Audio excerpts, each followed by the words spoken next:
காலையில் சொன்னது மாதிரி தர்ப்பணம் செய்யணும் அப்படின்னு சொல்லியிருந்தேன். தர்ப்பணம் யார் யாரெல்லாம் செய்யலாம்னா எல்லாருமே செய்யலாம். எல்லாருமே செய்யணும். செய்யலாம் இல்லை, செய்யணும்.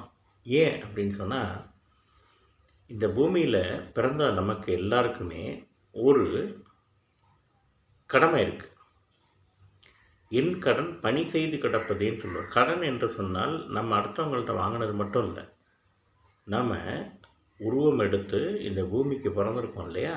இந்த உருவம் எடுத்து பூமிக்கு பிறந்ததுனால இந்த பூமிக்கு நான் பிறப்பதற்கு காரணமாக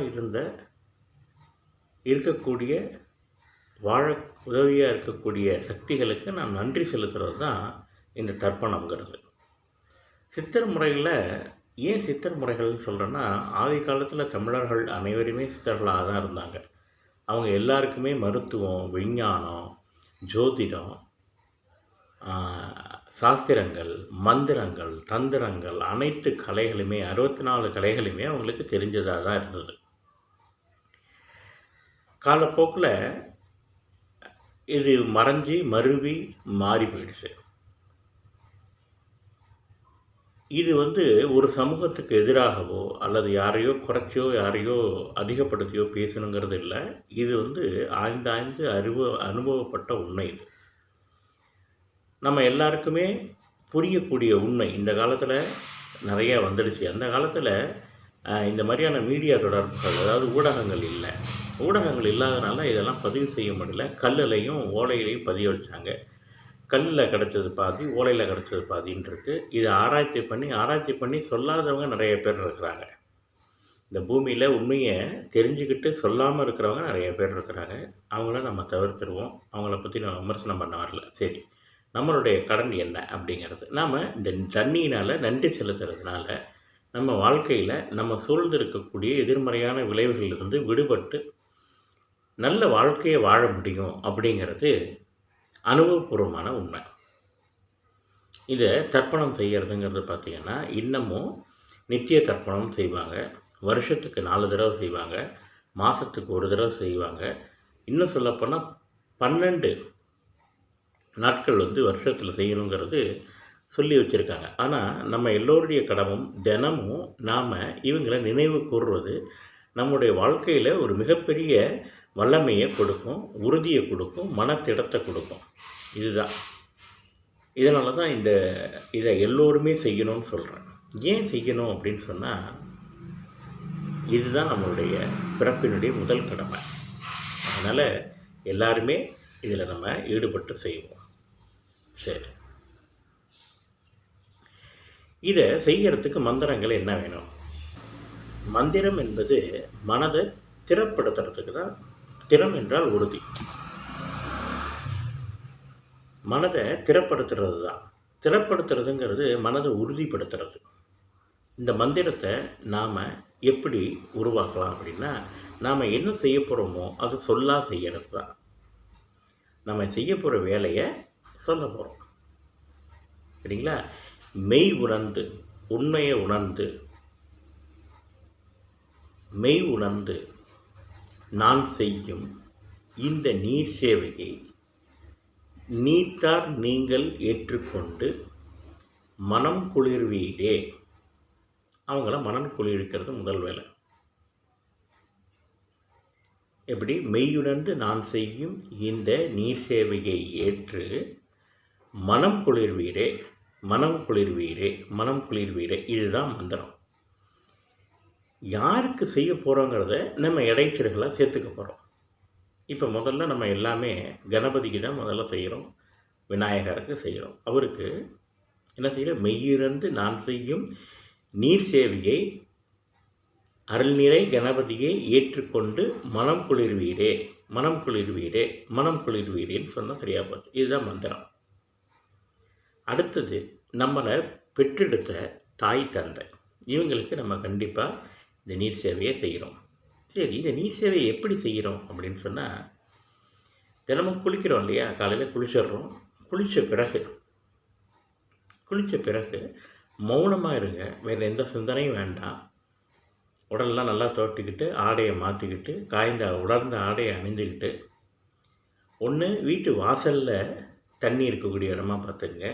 நேரம் இருந்தால் உட்காந்து செய்யலாம். விரிவாக செய்யக்கூடிய மெத்தட் இருக்குது. நான் சொல்கிறது இன்றைக்கி இருக்கிற அவசர காலத்தில் ஒரு 3 நிமிஷத்துக்குள்ளே இந்த தர்ப்பணத்தை நீங்கள் செஞ்சு முடிச்சிடலாம்.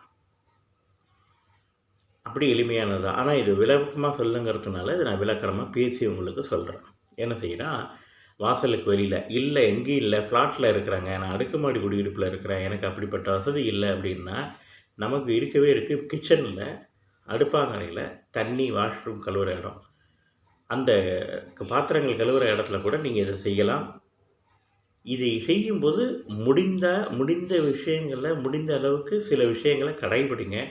இல்லைன்னா உங்களுடைய டார்கெட்டு இந்த கையில் தண்ணியை மொண்டு கீழே ஊற்றுறது தான். இந்த கீழே ஊற்றுறதுக்கு ஒரு பாத்திரம் பிடிச்சி அதை வந்து செடிகளுக்கு ஊற்றி அல்லது மரங்களுக்கு ஊற்றுறது அப்படிங்கிறது ஒரு முறை இருக்குது. அதுக்கும் வாய்ப்பு இல்லாதவங்க அதை பற்றி கவலையே படாதீங்க. அந்த தண்ணியை நீங்கள் அதிலே தண்ணியை சேர்த்துருங்க. வாஷ் பேஷன்லேயே சேர்த்துருங்க, பேசின்லேயே சேர்த்துருங்க, ஒன்றும் பிரச்சனை இல்லை.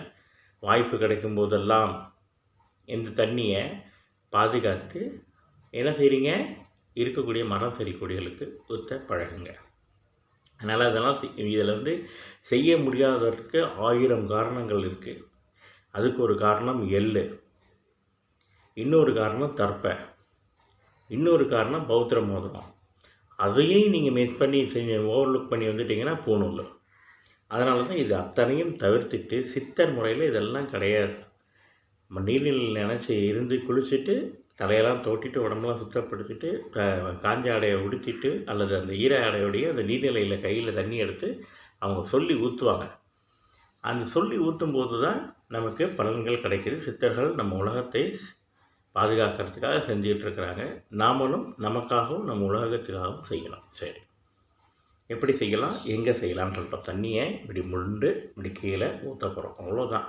வேறு ஒன்றும் பெருசாக நீங்கள் இப்படி பண்ணணும் அப்படி பண்ணணும் அதெல்லாம் பின்னாடி இருக்குது. அதெல்லாம் போட்டு மனசில் குழப்பிக்கணும். இது இப்போ உங்களுக்கு புரிஞ்ச முறை, எளிமையான முறை.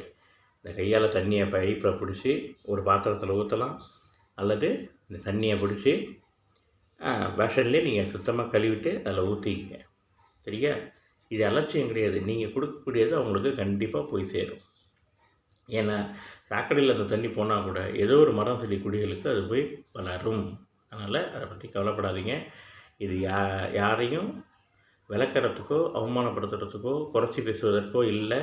நாம் தமிழர்களாகிய தமிழர்கள் மட்டும் இல்லை, உலகத்தில் ஜீவராசிகளாக பிறந்து மனிதர்களாக பிறந்து வளர்ந்து இருக்கக்கூடிய அனைவருமே செய்யக்கூடியது.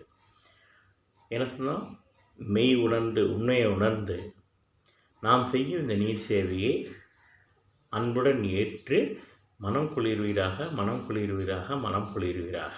இது மட்டும்தான் நமக்கு சொல்லக்கூடிய மந்திரம். இது பெரிய மந்திரங்கள்லாம் நிறைய இருக்குது.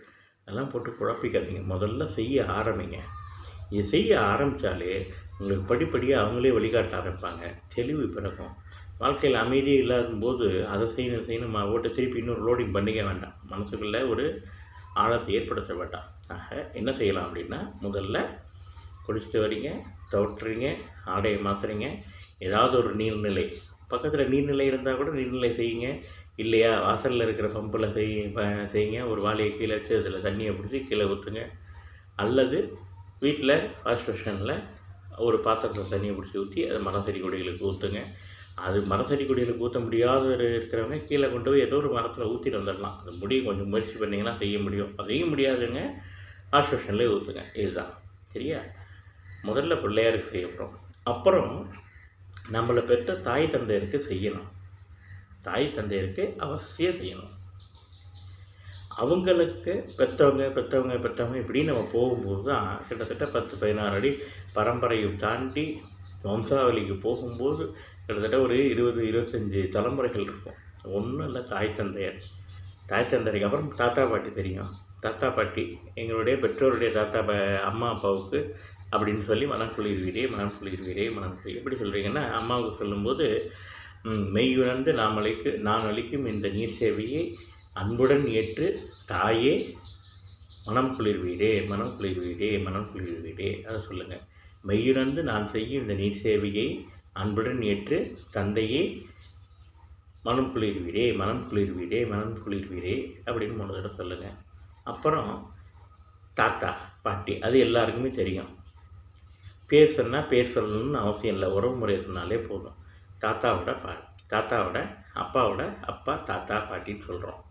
அவங்களுக்கு வந்து என்னுடைய தாத்தா பாட்டிக்கு தாத்தாவுக்கு மனம் குளிர்வீரே மெய்யுணர்ந்து நான் செய்யும் இந்த நீர் சேவை ஏற்று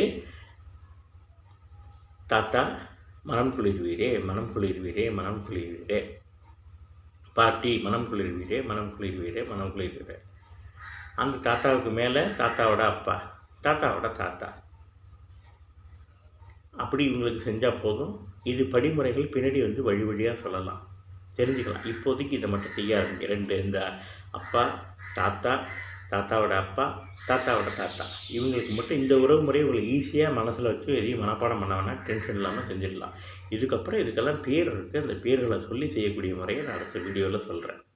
எண்ணங்களை கருத்துக்களை கமெண்டில் பதிவு பண்ணுங்கள். தவறாமல் சப்ஸ்கிரைப் பண்ணி பாருங்கள். அதோட உங்களுக்கு பிடிச்சிருந்தா லைக் பண்ணுங்கள். உங்கள் நண்பர்களுக்கு இவற்றை ஷேர் செய்யுங்க. உங்கள் குழந்தைகள் உறவினர்கள் எல்லாரையுமே அவங்களுக்கு நீங்கள் சொல்லுங்கள். அவங்க விநாயகருக்கு செய்கிறோம், அப்புறம் சூரியன், அப்புறம் சந்திரன், அம்மா அப்பா.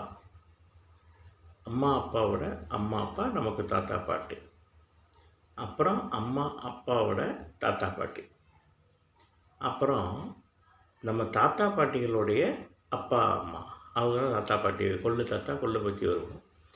அப்புறம் அவங்களுடைய தாத்தாக்கள் அவங்களுக்கெல்லாம் பேர் இருக்குது, வம்சாவளியினர் பேர் இருக்குது. அதை நம்ம பேர் தெரிஞ்சவங்க பேர் தெரியலாம், இல்லை அது உறவு முறைகளை சொல்லி நம்ம செய்யலாம், சரிங்களா? அப்புறம் நம்ம உடன் பிறந்தவர்கள் இந்த அம்மா அப்பாவோட அவங்க கருவில் நம்ம கருத்தங்கன வீட்டிலேருந்து கூட பிறந்தவங்க மறைஞ்சவங்க இறந்தவங்களை நினைவு கொண்டு சொல்லலாம்.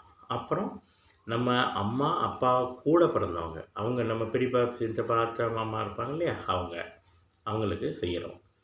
அப்புறம் நம்ம நண்பர்களுக்கு, அப்புறம் நம்ம வீட்டில் வளர்த்துருப்போம் இல்லையா, இல்லை நமக்கு எப்படியா இருந்தாலும் ஒரு பசு பால் கொடுத்துருப்போம். அப்போ நம்ம வாழ்க்கை வளர்வதற்கு உதவியாக இருந்த விலங்குகளுக்கு. சில பேர் வீட்டில் இப்போ எல்லாருமே வந்து பெட்டு வளர்க்குறாங்க, அதாவது விருப்ப விலங்குகளை வளர்க்குறாங்க, வீட்டு விலங்குகளை வளர்க்குறாங்க. அவங்க நமக்கு தெரிஞ்சே இறந்துருக்கும், தெரியாமலும் இறந்துருக்கும். அவங்களுக்கும் செய்கிறோம். இவங்களுக்கெல்லாம் செய்கிறதுக்கு முன்னாடி அம்மா அப்பா வம்சாவளி செஞ்ச பிறகு செய்கிறதுக்கு முன்னாடி குருமார்களுக்கு சொல்லிக் கொடுக்கணும், செய்யணும். எப்படின்னா ஆனாலேருந்து இன்றைக்கி நம்ம எந்த தொழில் செஞ்சுருந்தாலும் அந்த தொழிலுக்கு ஒருத்தவங்க சொல்லிக் கொடுத்துருப்பாங்க. ஆக நம்ம வாழ்க்கையில் பல பாடங்களை சொல்லிக் கொடுத்த குருமார்களுக்கு நாம் மரியாதை செலுத்தணும். எப்படி மெய்யுணர்ந்து நான் செய்யும் இந்த நீர் சேவையை எனது குருநாதர் தாங்கள் ஏற்று மனம் குளிர்வீராக மனம் குளிர்வீராக மனம் குளிர்வீராக அப்படின்னு சொல்லணும். அப்புறம் நம்ம தொழிலில் கூட இருந்தவங்க ஆட்சியாளர்கள், அப்புறம் நம்ம முக்கியமாக நம்ம நாட்டை காபந்து செய்தவர்கள், நம்ம நாட்டை காபந்து செய்தவர்கள் காவல்துறையினர், அப்புறம் வந்து இராணுவ வீரர்கள்.